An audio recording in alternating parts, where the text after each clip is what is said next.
বেলা যে কম হলো না, জলদি করে খেয়ে নে। এদিকে আজ যে খুব শীত পড়েছে। এত শীতের ভেতরে যে বিছানা থেকে উঠতেই মন চাইছিল না, কিন্তু তোদের জন্য উঠে এলাম। তোরা, কাকা, কাকিমা আর রূপা আছে বলেই তো আমি এই শীতের সকালেও ঘুম থেকে উঠে যাই। আরে এই টুম্পা, তুই এখানে কি করছিস? বলি সকালের নাস্তা কে বানাবে শুনি? এখনই নাস্তা বানাতে যাচ্ছি কাকিমা। এখন যাচ্ছিস মানে? বলি আজ কখন ঘুম থেকে উঠেছিস যে নাস্তা বানাতে এত সময় লাগছে? আজ খুব শীত পড়েছে কাকিমা, তাই ঘুম থেকে উঠতে দেরি হয়ে গেছে।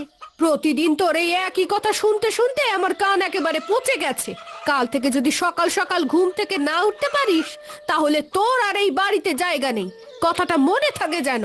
ঠিক আছে কাকিমা, আর এমন ভুল হবে না। বাপ মাকে হাতে উঠেছে, যত সব।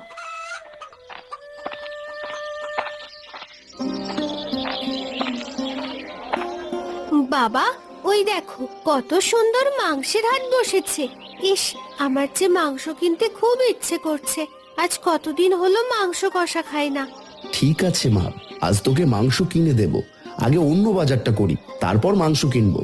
না না বাবা, আমি এখনই মাংস কিনবো।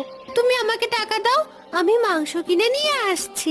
তুই পারবি না রূপা মা, ওরা তোকে 2 নম্বর মাংস দিয়ে দেবে। না, দেবে না। তুমি টাকা দাও, আমি নিজে গিয়ে মাংস কিনে আনছি।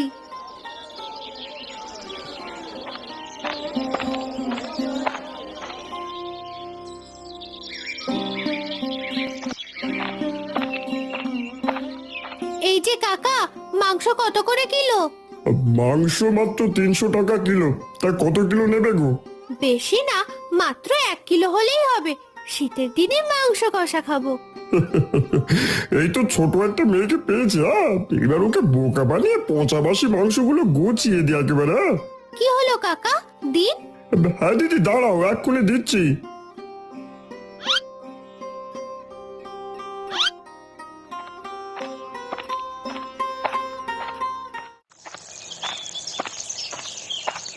কি রে টুম্পা, সকালে নাস্তা বানাতে কি পুরো দিন পার করে দিবি নাকি?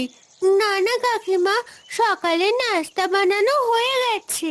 নাস্তা বানানো হয়ে গেলে এখনো বসে আছিস কেন? যা, গতকালের বাসি থালা বাসনগুলো ধুয়ে নে।